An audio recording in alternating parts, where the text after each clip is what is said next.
바울은 예수님의 은혜가 너무나 감사하여 생명을 걸고 이방인에게 다니면서 복음을 전했습니다. 많은 핍박과 고생이 있었지만 주의 성령이 역사하셔서 수많은 사람이 믿고 구원받는 구원의 은혜, 성령의 역사가 막 나타났습니다.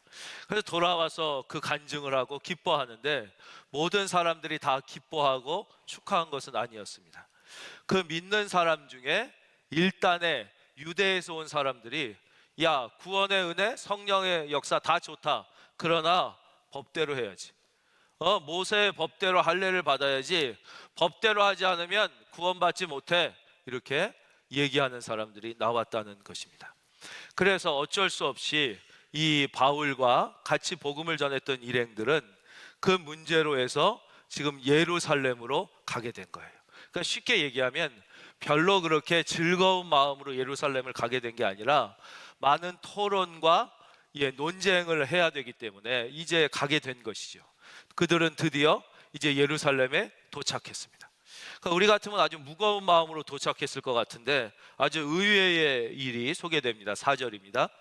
예루살렘에 이르러 도착하자마자 교회와 사도와 장로들에게 영접을 받고 하나님이 자기들과 함께 계셔 행하신 모든 일을 말하며 그랬습니다. 그들은 도착하자마자 자기의 변명을 하지 않았습니다. 자기 얘기를 하지 않고 바로 하나님의 일을 얘기했다는 것입니다. 여러분 정말 그렇죠? 우리가 하나님의 일을 얘기하면 기쁨이 생깁니다. 어떤 경우에도 하나님이 하신 일을 간증하면 마음에 기쁨이 생기고 용기가 생깁니다. 근데 내 얘기를 하면 비참해집니다. 다 얘기할 때는 시원한 것 같지만 하고 나면 꼭 후회가 남습니다. 내가 왜 그런 얘기를 했지? 남에게 자랑을 하고 나면 더 스스로가 비참해짐을 느낍니다. 아, 괜히 얘기했구나. 그래서 마음이 우울해집니다. 내 속상한 것, 내 상처를 다 털어놓고 나면 시원해지는 것 같지만 그렇지 않습니다. 사람에게 얘기하고 난 다음에는 다시 마음에 근심이 쌓입니다. 다시 내 스스로가 비참해지고 마음이 안 좋습니다. 우리가 얘기하고 있을 때도 그런 생각이 있는 거예요. 내가 왜 지금 이런 얘기를 하고 있지? 그렇습니다. 하나님의 이야기를 하면 기쁨이 생기지만 내 얘기를 하면 비참해지는 것입니다. 그러니 우리 이제부터는 언제라도 내 얘기가 아니라 하나님의 이야기만 하십시다. 그럴 때 하나님이 영광 받으시고 우리의 인생에 기쁨이 임하게 되는 것이죠. 그들은 하나님의 이야기를 했습니다. 함께 기뻐하고 하나님을 찬송했습니다. 그러나 그 중에서도 또 안 그런 사람들이 있었죠. 5절 바리새파 중에 어떤 믿는 사람들이 있어요. 여기서 바리새파는 예수님이 제일 미워하셨던 분이에요. 왜 그랬냐? 이들은 우리말로 바꾸면 위선자예요. 위선자. 자기도 속으로 그런 마음을 가지고 있으면서도 다른 사람을 늘 정죄하고 비판하는 사람을 바리새인이라. 그래서 우리 예수님은 오히려 세리와 창기처럼 자기가 잘못한 것을 아는 사람은 늘 사랑으로 품고 용서해 주셨어요. 근데 잘못하고도 의로운 척하고 남을 비판하는 사람들을 제일 미워하셨거든요. 그게 이제 위선이에요. 위선.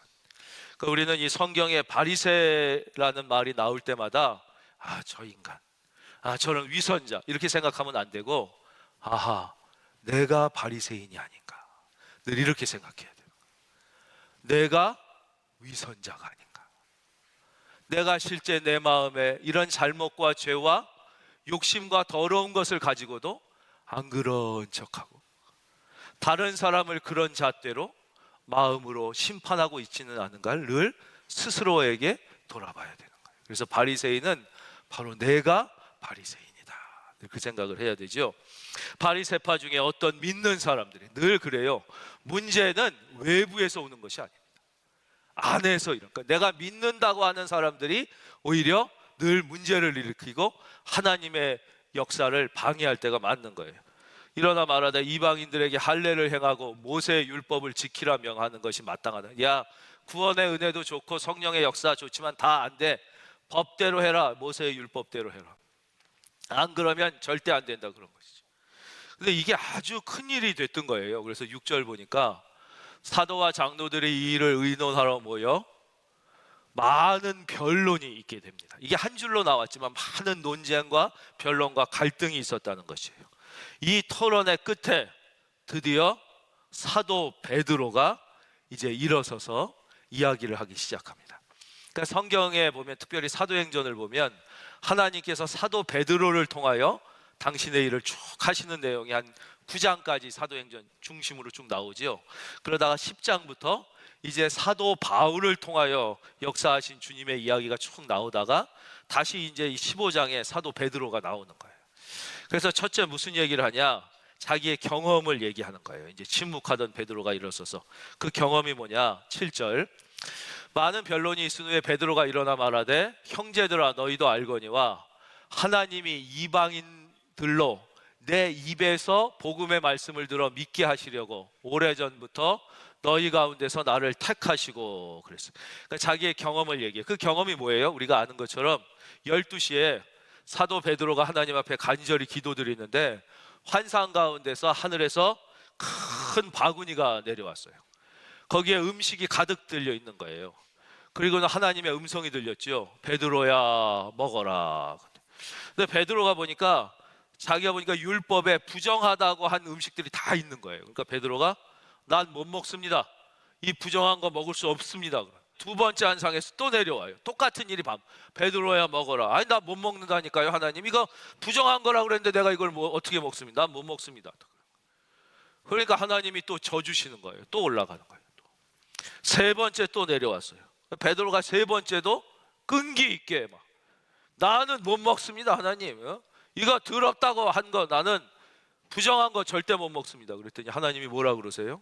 베드로야 내가 깨끗하다고 한 것을 왜 내가 더럽다고 하느냐 그런 거예요. 즉 깨끗하고 더러움의 기준은 법이 아니라 내 가치관이 아니라 하나님의 말씀에 있다는 거예요. 여러분 모든 삶의 기준이 하나님의 말씀이 되어 후회 없는 인생을 살기를 바랍니다. 베드로가 마침내 거기서 이제 고꾸라지게 되는 것이죠. 그랬더니 바로 그때 누가 와서 이방인이 와 있었잖아요. 자기가 이방인은 개처럼 여기고 하나님은 우리 유대인만 사랑한다고 생각했는데 그래서 거절하지 않고 쫓아갔더니 거기에 우리가 잘 아는 백부장 고넬료가 있었어요. 고넬료는 하나님을 경외하고 진실한 사람이었잖아요. 그래서 자기만 있는 게 아니라 자기 온 가족이 같이 있고 자기의 모든 친구 동료들을 다 부르잖아요. 그렇죠? 그래서 베드로에게 말씀을 들을 때에 하나님께서 그들에게 역사하셔서 거기에 구원이 일어난 자기의 경험을 이렇게 얘기한 것이죠. 그리고 두 번째 무슨 얘기를 하느냐? 그 자리에서 있었던 사건입니다. 8절. 또 마음을 아시는 하나님이, 여러분 이게 아주 중요해요. 하나님은 여러분의 마음을 아시는 거예요. 사람은 마음을 몰라요. 그러나 하나님은 마음을 아신다. 그러니까 중요한 것은 마음이에요. 마음. 그래서 제가 여러 번 성경의 말씀을 드리지만 밖으로 드러난 나의 사회적 위치와 나의 어떤 직업이 내가 아니라는 거예요. 내가 마음에 무슨 생각을 하고 있느냐가 진짜 내가 누구인지를 결정짓는 거예요. 마음을 아시는 하나님이 우리에게와 같이 그들에게도 성령을 주셨다는 거예요. 성령. 오늘 이 말씀이 임할 때에 여기 계신 여러분 모두도 성령을 체험하는 은혜가 있기를 바랍니다. 왜냐, 이 성령을 체험할 때만이 우리는 진짜 예수님과 동행하는, 이게 뭐예요? 예수님이 나를 만져주시고 나를 위로하시고 나에게 힘을 주시고 나와 동행하시는 그 진짜 신앙생활을 하는 것이죠.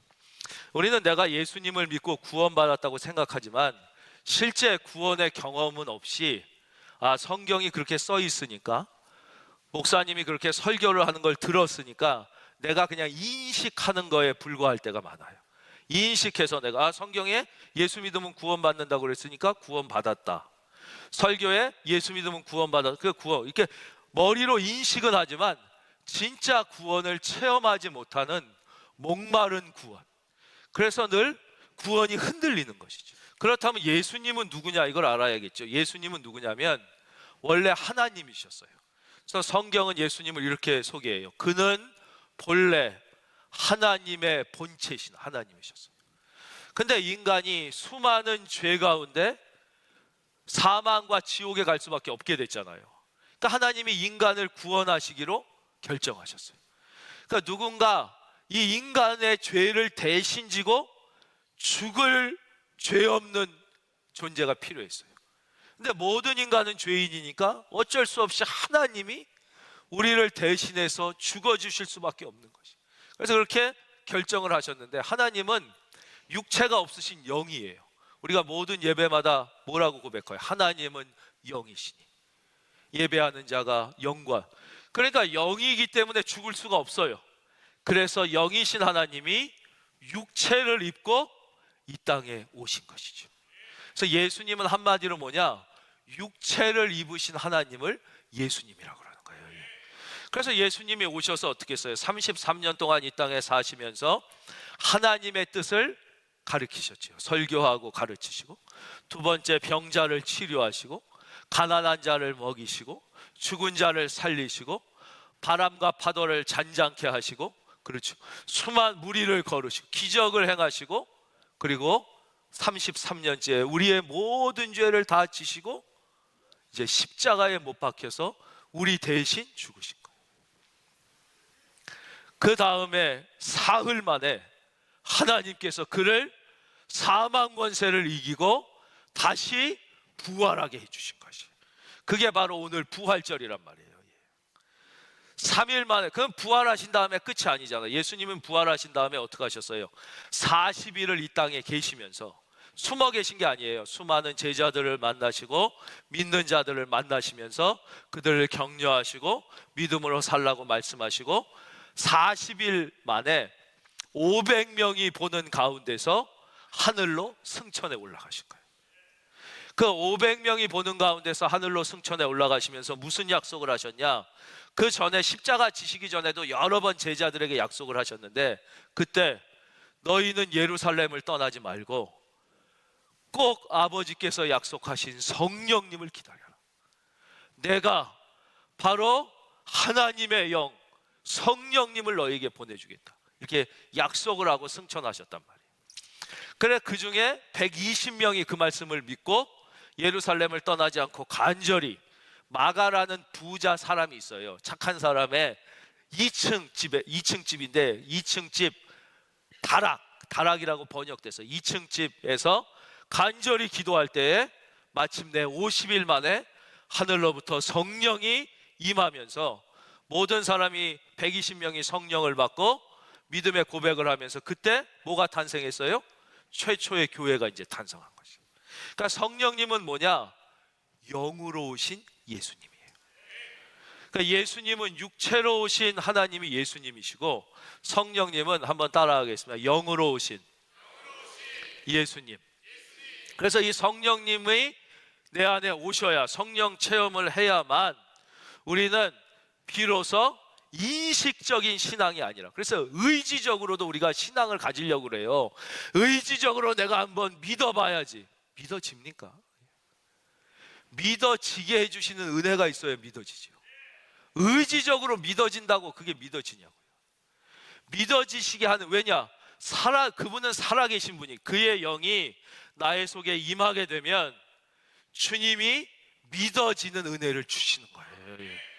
그러면서 우리가, 왜냐? 지금 살아계신 분과 동행하니까. 그게 진짜 신앙생활이에요. 베드로가 바로 이것을 증거한 것이죠. 다시 한번 여러분에게 간절히 바랍니다. 여러분 모두 성령을 받으신 분들에게는 다시 한번 충만의 은혜가, 아직 성령을 체험하지 못하신 분들은 오늘 이 말씀을 통하여 이 부활의 기쁜 날 성령을 체험하시기를 주의 이름으로 축원합니다.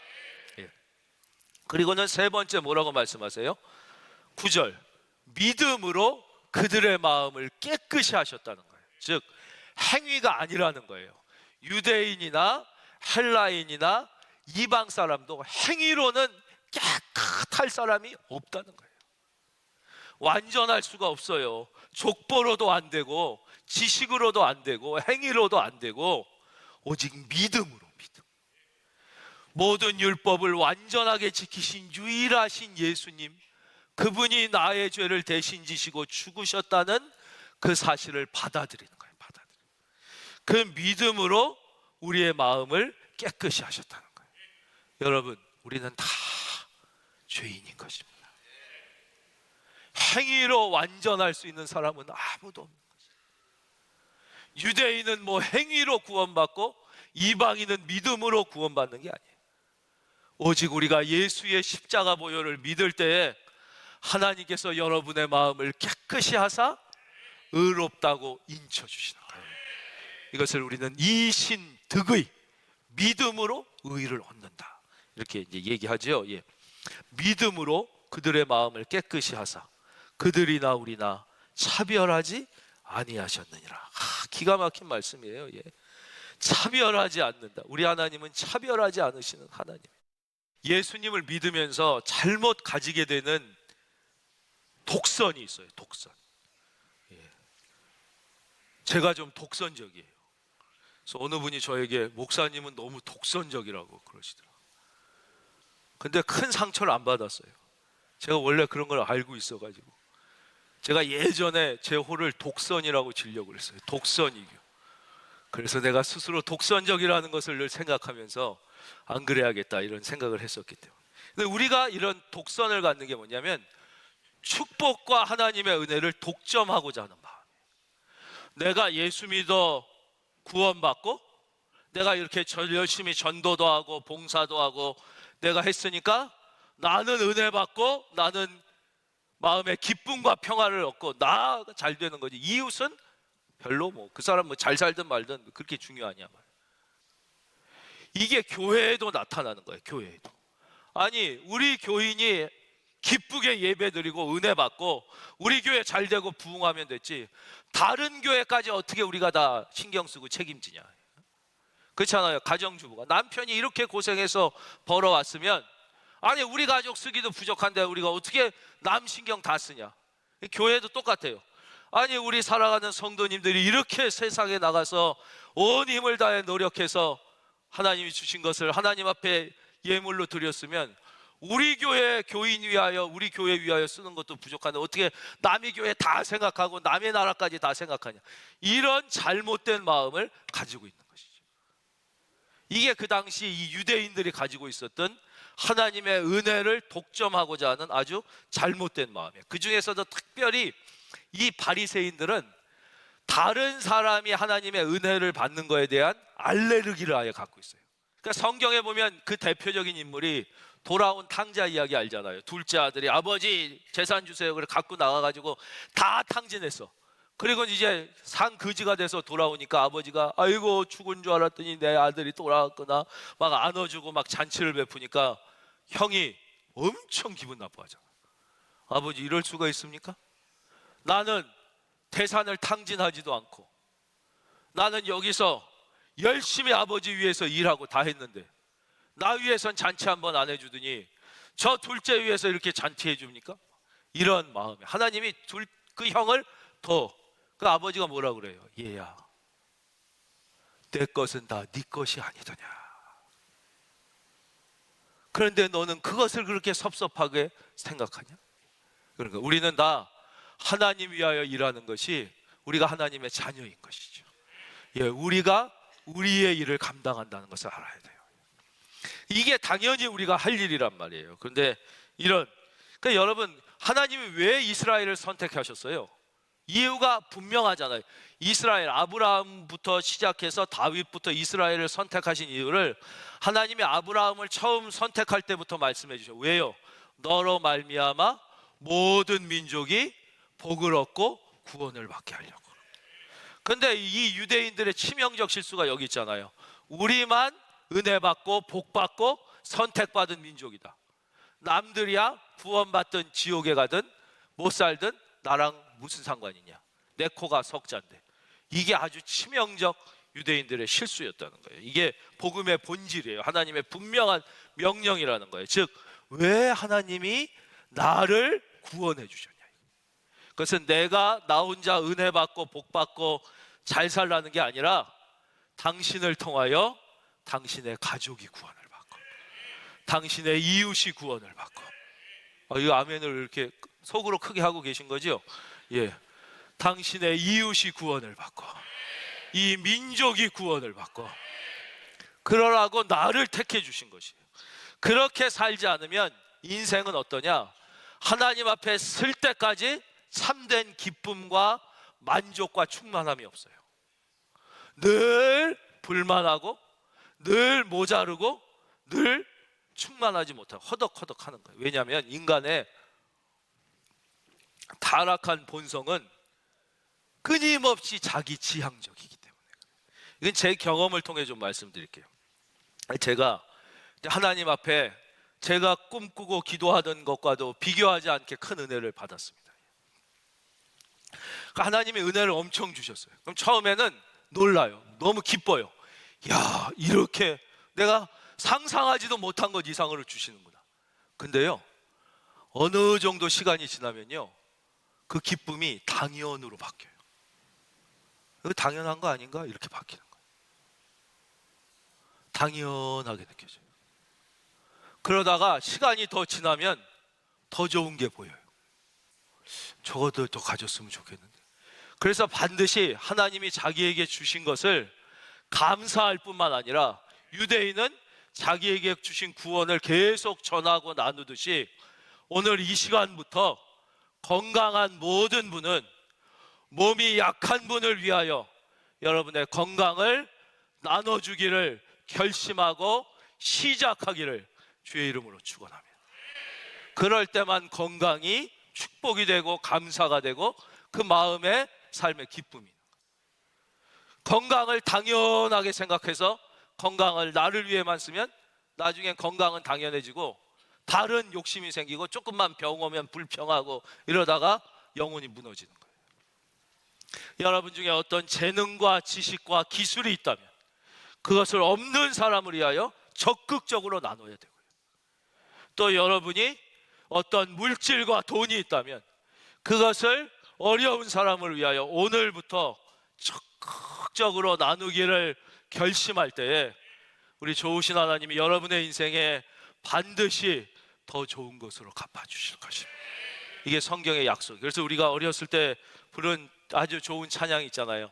이상하다 동전 한 입 움켜잡으면 없어지고 쓰고 나눠주면 풍성해져 온 땅에 가득 차네. 그러는 거예요. 여기 왜 그러는 줄 아세요? 놀랍다는 거예요. 놀랍다. 안 그럴 줄 알았는데, 많은 사람이 안 그럴 줄 알잖아요. 움켜잡으면 많아질 줄 알았는데 말씀에 순종하여 나눠주고 좋은 일에 썼더니 왜 풍성해져? 너무 놀랍다는 것을 표현하는 거예요. 그게. 여러분들에게 이런 감탄사가 있는 인생이 있길 바라요. 감탄하는 거예요. 하나님의 은혜. 그리고는 베드로는 이제 마지막으로 이야기합니다. 10절이에요. 그런데 지금 너희가 어찌하여 하나님을 시험하느냐. 이거 좀 이해가 안 가죠. 아니 왜 법대로 해라, 할례를 받아야 하고 하는 게 왜 하나님을 시험하는 거냐, 잘 이해가 안 간단 말이에요. 근데 이거야말로 진짜 하나님을 시험하는, 우리가 삶 가운데 이런 잘못을 많이 해요. 그러니까 예수님을 이미 광야에 나가셨어요. 그때 우리가 잘 알지만 모든 복음서에 있죠. 예수님이 공적인 생애를 시작하는 첫 40일 금식 기도로 시작하시잖아요. 그래서 40일 금식 기도를 하셨어요. 그때 사탄이 나타나가지고 돌을 떡이 되게 하라 뭐 이렇게 하잖아요. 그리고 두 번째가 뭐예요? 높은 곳에서 뛰어내려라. 그러면 진짜 하나님이 있다면 천군 천사를 동원해서 네 발을 딱 받쳐주지 않겠냐. 그때 예수님이 뭐라 그러세요? 주 너희 하나님을 시험하지 말고 오직 그분께 찬양과 찬송을 돌릴지니라. 그래. 그게 왜 하나님을 시험하는 거예요? 예, 보세요. 나는 뛰어내린다. 그러니 하나님은 받쳐주십시오. 이건 누가 하나님이에요? 내가 하나님이지. 내가 결정했잖아. 내가 뛰어내리고 하나님이 종이야. 가서 바치라는 거야. 그건 하나님을 시험하는 거죠. 왜냐? 내가 하나님이 됐으니까. 근데 내가 하나님의 명령에 의하여 뛰어내렸다. 이건 하나님이 명령하시고 난 순종한 것이죠. 그때는 하나님이 알아서 받쳐주신다는 거죠. 우리가 이런 실수를 많이 한다고 그랬죠. 인간의 이 죄악된 본능에 계속되는 잘못이 뭐냐? 하나님을 시험하는 것. 즉 내가 하나님의 자리에 올라가려고 그러는 거예요. 내가 판단하고 내가 결정하고, 하나님 당신은 나의 종 보좌관이니까 날 도와달라는 거예요. 내가 마음먹은 대로 도와줘야 돼. 이건 내가 하나님이고 하나님은 종이 되는 거죠. 그래서 이 인간이 여기에 다 넘어가는 거예요. 그래서 아담과 하와 몇 번 반복하지만 처음부터 죄에 홀라당 넘어간 게 아니잖아요. 사탄이 막 선악과 먹어라. 예. 주무시는 분이 있어서 한번 깨워드리게. 사탄이 낼름낼름 뱀처럼 이렇게 뱀이 돼서 형상으로 나타나고, 이게 우리에게 교훈하는 게 뭐예요? 사탄이 사탄의 모습으로 나타나는 게 아니라 여러 가지 우리를 유혹할 만한 형태로 나타난다는 거예요. 이 땅에서 그렇게 나타나서 하나님이 먹지 말라고 그런 선악과를 먹으라 그러니까 아담과 하와가 거부하죠. 안 돼, 하나님이 먹지 말라고 그러셨어. 그때 사탄이 뭐라 그래요? 아니야, 너 이것을 먹으면 하나님같이 돼요. 그러니까 거기서 홀랑 넘어가잖아요. 인간의 죄성에는 다 그게 있다고 여러 번 말씀드려요. 그래서 정치 권력이 있는 사람은 권력을 가지고 자기가 하나님의 자리에 올라가려고 그래요. 돈이 있는 사람은 돈을 가지고 자기가 하나님, 특히 가부장적인 사회에서는 정도의 차이가 있어서 그렇지 가장이 자기가 하나님의 자리에 올라가려고. 그래서 그런 가정은 평안이 없고 웃음이 없어요. 근데 이렇게 특별히 자기가 하나님처럼 되고자 하는 사람들의 특성이 있어요. 특성. 이분들의 특성이 두 가지가 있는데, 첫째는 뭐냐? 늘 내 생각이 옳다고 생각을 해요. 내 생각은 늘 옳다. 나도 틀릴 수 있다는 생각을 늘 해야 되는데 늘 내 생각이 옳다고 생각해요. 이것을 이제 좀 교양이 있고 세련된 사람은 품격 있게 나타내고, 교양이 없고 좀 교육 수준이 짧은 사람은 이 거칠게 나타나요. 그러니까 인간이 볼 때는 그게 다른 것처럼 보이지만 아니에요. 하나님은 중심을 보시기 때문에 다 아는 거예요. 교육이나 교양이라는 이름으로 포장했을 뿐 속의 죄악은 똑같아요. 첫째. 두 번째 특징, 이게 중요한데 뭐냐면 자기 생각을 절대 양보하지 않아요. 그래, 내 생각이 옳다고 쳐요. 그래도 인생은 양보하는 것이에요. 여러분, 혹시 여러분 생각이 옳다고 느껴져도 한번 하나님께 생각을 양보하는 결단이 있기를 바랍니다. 그때 믿음은 비로소 하나님을 체험하게 되는 거예요. 한번 자녀에게 내 생각이 옳다고 100% 확신할 수 있어요. 좀 양보를. 그래야, 우리가 정치인들 보고 막 욕하잖아요. 맨날 쌈박질만 한다고. 여러분, 그 사람들도 다 대한민국 사람이에요. 뭐 특별하게 이상한 사람들만 거기가 있는 게 아니라 그 모습이 바로 우리의 모습이라는 거예요. 우리 수준이 다 나타나 있는 거예요. 내 생각을 양보할 준비를 하고 이야기를 해야지 뭐가 이루어지는데, 죽어도 내 생각은 양보하지 않겠다는 결단을 하고 시작하니까 아무 일도 안 되고 갈등만 커지는 것이죠. 그래서 여러분은 늘 하나님을 시험하는 자가 아니라 하나님의 뜻에 순종, 도저히 순종을 못하겠거든 한번 하나님의 뜻에 양보하셔서 하나님의 은혜를 경험하는 축복이 있기를 바랍니다. 그러면서 이제 베드로가 말씀을 맺죠. 예, 오늘 설교도 이렇게 맺습니다. 너희가 어찌하여 하나님을 시험하여 우리 조상과 우리도 능히 매지 못하던 멍에를 제자들의 목에 두려느냐 이거예요. 야, 솔직히 우리도 이거 다 못한 거 아니냐? 아브라함도 다 못하고 모세도 다 못했다. 오직 예수님만이 하셨기 때문에 우리가 예수님을 믿는 건데, 자기도 못했으면서 왜 그걸로 남을 심판하고 정죄해서 사람들을 힘들게 하느냐 이거예요. 힘들게 하느냐. 그러니까 이게 그 예수님 시대의 한 부자 청년이 이제 예수님을 찾아와 묻는 얘기 있습니다. 유명한 얘기예요. 이 사람은 그 사람에 대한 설명이 나오죠. 청년이라고 해서 20대가 아니에요. 우리로 치면 30대, 40대 정도 된 사람입니다. 거기다가 고위 공무원이고 이제 아주 부자였던 사람이 예수님께 와요. 가정교육도 잘 받은 사람이에요. 그래서 예수님한테 이러죠. 선생님, 제가 모든 율법을 다 지켰습니다. 이제 제가 무엇을 더해야 구원을 받을 수 있겠습니까? 이렇게 물어요.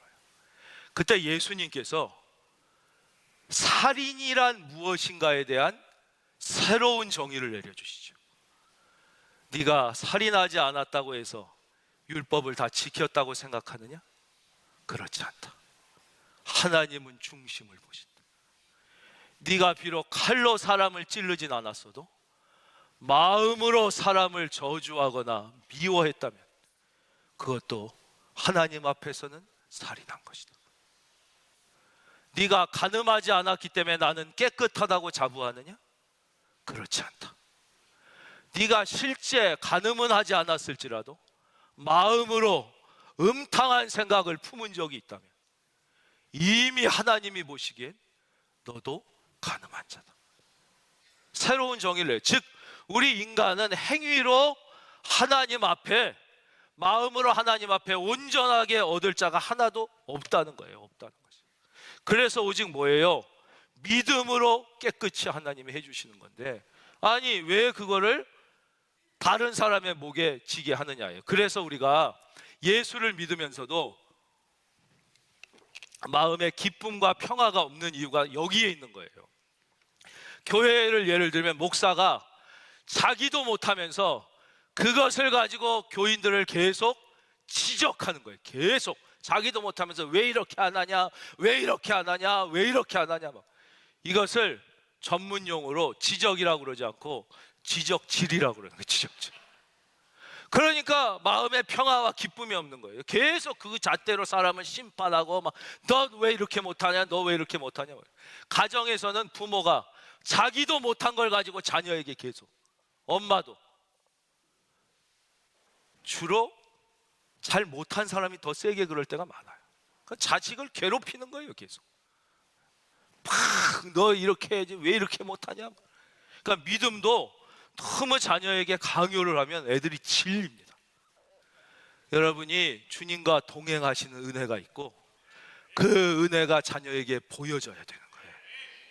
그런 걸 강제로 막 뭐 가정예배 드려라, 찬송가만 들어라, 뭐는 듣지 말아라, 애가 아주 질리는 거예요. 몸서리를 치게 하면 안 된다는 거예요. 자기도 못하면서 그걸 강요하면 안 되는 것이. 그래서 예수님이 마태복음 7장 1절에서 이렇게 말씀하시잖아요. 비판을 받지 아니하려거든 비판하지 말라.